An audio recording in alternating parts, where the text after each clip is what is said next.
Are you a service-based business owner looking to increase profits to fund your lifestyle? Well, this podcast is for you. We bring you inspirational guests sharing actionable tips to solve many of the struggles you face each and every day.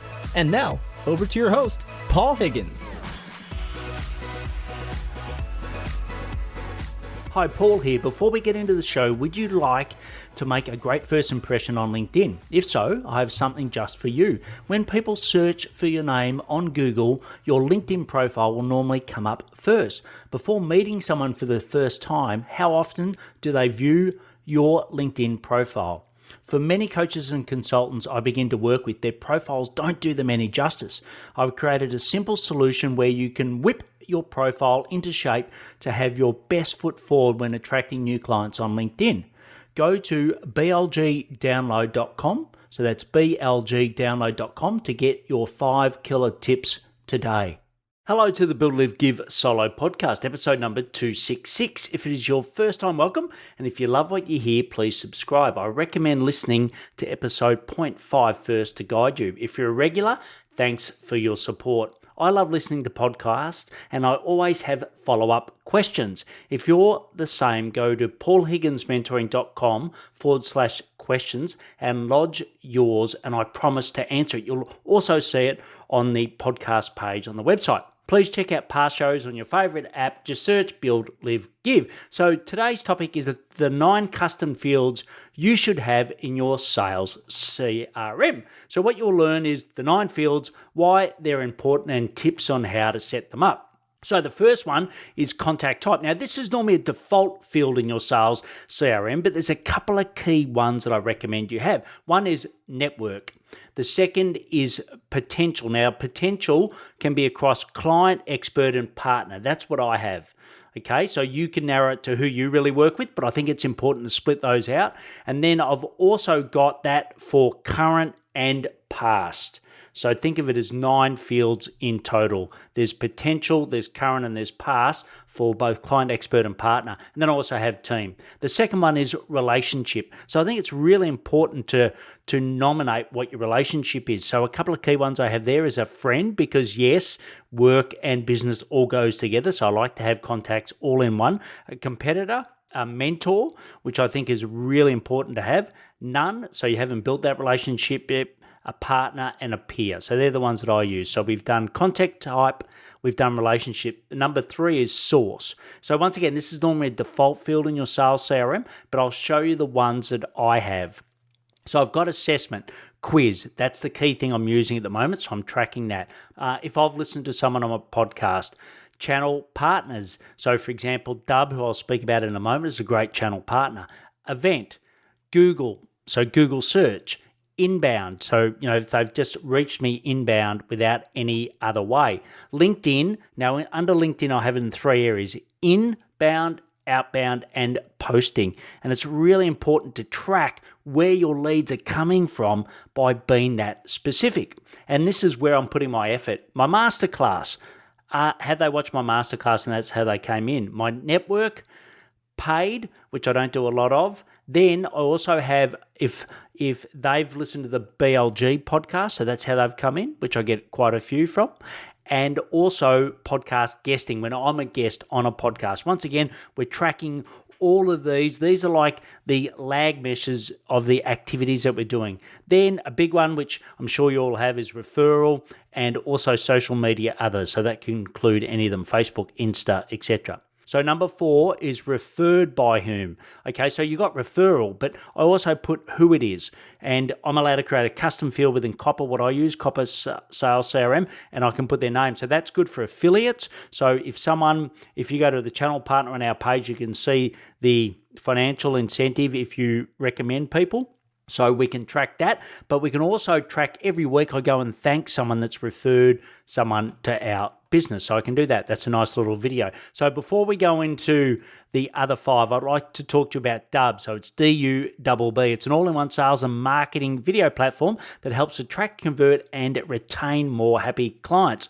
I used it this week to send some follow-up messages after the Christmas or the holiday break. So why not check it out for yourself? Just go to buildlivegive.com/dub. So we've got 5 remaining. So far we've covered contact type, relationship, source, and referred by whom.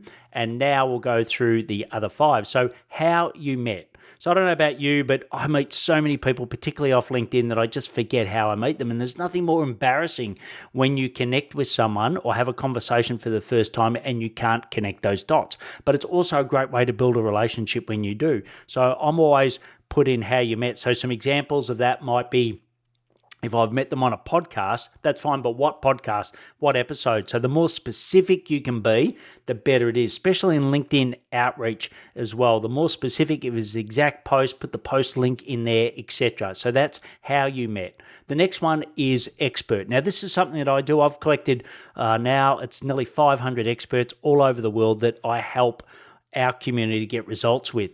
But anyone that I meet, I just classify them as an expert. And I've got, I think there's about 60 fields.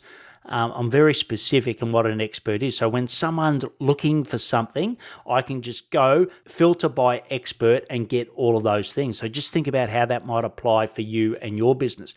The next is list, right? So what we do is we use ActiveCampaign as our marketing automation tool, and also Outfunnel for a cold outreach. But we need to just tag in copper to send it to ActiveCampaign. So I have my list and I've got some key fields there, but I think it's so important. I just went through a process of, I'm about to send out a webinar or a masterclass. It's a live one. It's going to launch our group program. And it was just, I had to go through and go back and check who's a target, who's in it, who's not a target, if you do it right in the first place. So just always ask at the end of the call, would you like to get some great content? Here's some examples of what you get, and you can always unsubscribe. So I think that's really important. Number 8, so far in this second section, we've covered how to meet, number 5, expert 6, and list 7. So number 8 is personal information. Now, I know that sounds obvious, but it's so important to have this as a custom field in your sales CRM. So always ask people what they're passionate about, what their hobbies are. It's funny, when I first ask someone, what you're passionate about, they always talk about work, which I get, but it's also outside of work. And how can you use that? Also ask for their family members, their life partner, their pets, or I should say children first before furry ones, but pets, children, etc. And once again, I use that in the emails that I send out. It's so useful. It gets that connection. All the videos that I did to my clients at the end of 2020, I mentioned their partner's name and their children. And I got some great feedback from that. It connects really well. And the last one is circle. So what I mean by circle, it's who they're connected to. So on LinkedIn, you can go in and see mutual contacts. That's great. But it's even better. Like, for example, if I want to get it on a podcast, right? And I look at in the circle, so who knows this particular person? So it just takes it. Yes, LinkedIn's good because mutual connections, but you don't know how well you know them. But if you do this in your sales CRM, you can make sure that you're actually getting a warm introduction, which is so much better than a cold one.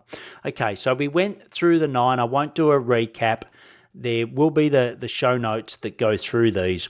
But, I just think it's so important to make sure that you're customizing your sales CRM. So what are the 3 key actions from today? 1 is start using a sales CRM if you don't have one. If you like some suggestions, we've done an enormous amount of research. I sold my tech company last year that's all we used to do is recommend sales CRMs. So just leave a question either at paulhigginsmentoring.com/question, or as I said on the page. Implement the custom fields yourself. And then number 3 is give me some feedback. Tell me what's worked well and what's not. And you might have some custom fields that we haven't thought of. And then what I'll do is mention those in a future show so we can all benefit. You can get the links to the show notes at paulhigginsmentoring.com/podcast, episode number 266 on the app you're listening to now. I recommend Podcast app. Listen to episode 0.5. If you're new, it gives you a great overview. If you want to know if you'll have a high or low 7-figure service business in 2021, go to paulhigginsmentoring.com/assessment. It's 15 questions, 3 minutes, but the most important thing, I give you very specific feedback in a call at the end of it. Okay, and you also get the opportunity to come on here, which is lovely, as a guest. Please connect and follow me on LinkedIn. If you know someone interested in getting more sales by setting up their sales CRM, please share this with them. They'll love you for it. Remember to ask me those follow-up questions. Please do, and I'll mention you here on the show. paulhigginsmentoring.com/questions. Please take action to build, live, and give. Thanks for listening to the Build, Live, Give podcast. If you like what you heard, please share it and leave us a review. It would mean the world to us.